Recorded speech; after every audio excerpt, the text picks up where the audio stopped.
যে মহিলা খুব সাবধান, জাদুকরী মহিলা কবিরাজ এদের থেকে খুব সাবধান। রাসূল বলেছেন যদি কোনো ব্যক্তি কোনো গণকের কাছে যায়, গিয়ে খালি বলে যে দেখেন তো আমার ভবিষ্যৎটা, এগুলো হচ্ছে না আমাদের দেশে, টিয়া পাখি নিয়ে রাস্তায় বসে থাকে না? আপনাদের মনে হয় এই মসজিদের সামনেও বসেছিল একদিন। তো রাসূল বলছেন যদি সে যায় খালি জিজ্ঞাসা করে যে দেখেন তো আমার ভাগ্যে কি আছে, সে বিশ্বাস করে না, খালি জিজ্ঞাসা করেছে, তার 40 দিনের সালাত বাতিল বলার সাথে সাথেই। আর যদি গণক যা বলেছে ওইটা যদি সে বিশ্বাস করে, ইয়াকিন করে নেয় যে হ্যাঁ আমার ভালো হবে, চাকরি বাকরি শুনতে, রাসূল সাল্লাল্লাহু আলাইহি ওয়াসাল্লাম বলছেন তার নাম এই যে কোরআন অস্বীকারীদের খাতায় লিখে দেওয়া হবে। তাহলে এই হাদিসগুলো আমাদের বেশি চর্চার দরকার ছিল। দুর্ভাগ্যজনক এগুলো আমরা জানিও কম, আমলও কম। এই জন্য আমাদের দেশে দেখবেন এগুলোর প্রচলনটা অনেক বেশি। তো এগুলো থেকে সাবধান। আরেকটা বিষয় শেষ করছি, সেটা হলো যে হিংসা আর হিংসুক, এটা খুব মারাত্মক। রাসূল বলছেন যে হিংসা করে, মানে আপনি জাস্ট হিংসা করছেন, তাহলে আপনার আমল নামার যে নেকিগুলো আছে এগুলো পুড়ে যাবে। নাউজুবিল্লাহ।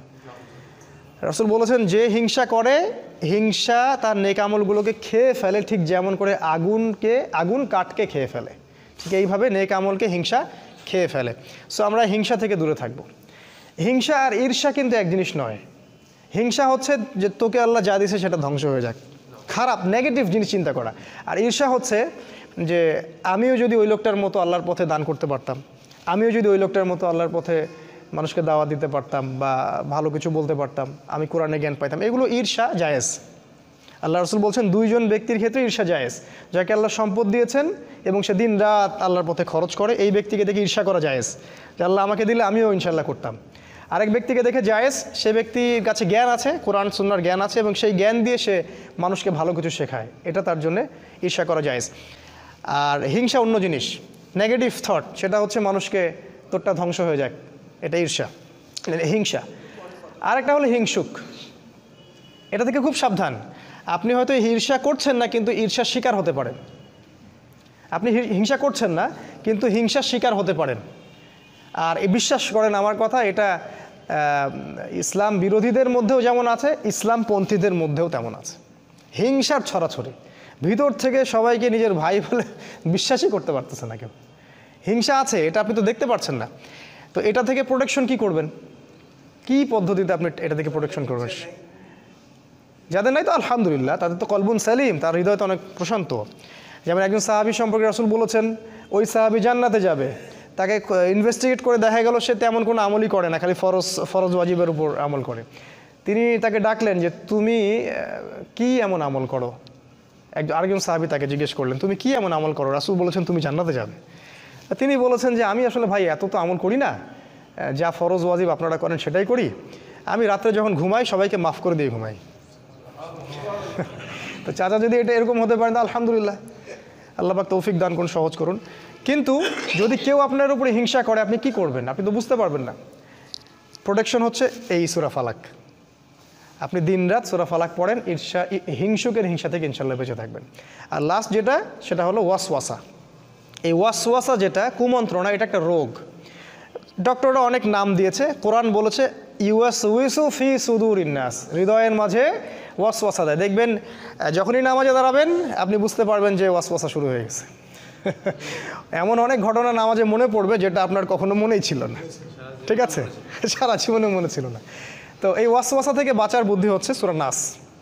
সূরা নাস, আমি একটা ছেলের কথা জানি, ইয়াং ছেলে, ওদের বয়সী হবে, কি জানি একটা ওয়াসওয়াসা ওর মাথায় ঢুকে গেছে যে ওর ওযু হয় না, ও সারাদিন ওযুই করতে থাকে, নামাজ ছুটে যাচ্ছে। ওর মাথায় ওযু করতেছে, মনে হচ্ছে যে এই জায়গায় মনে হয় শুকনা আছে, এটা মনে হয় হয়নি, আবার ওযু করে। আবার কিছু মানুষ আছে টয়লেট করে আসে, এই ওয়াসওয়াসা মাথায় ঢুকছে যে টয়লেট মনে হয় একটু 1 ফোঁটা 2 ফোঁটা পেশাব মনে বের হইলো, আবার সে দৌড়াচ্ছে পেশাবখানায়, আবার ওখানে একটু হাঁটাহাঁটি করতেছে, মানে ওর মাথায় ঢুকে গেছে যে কিছু না কিছু বের হচ্ছে। এগুলো শয়তানি ওয়াসওয়াসা।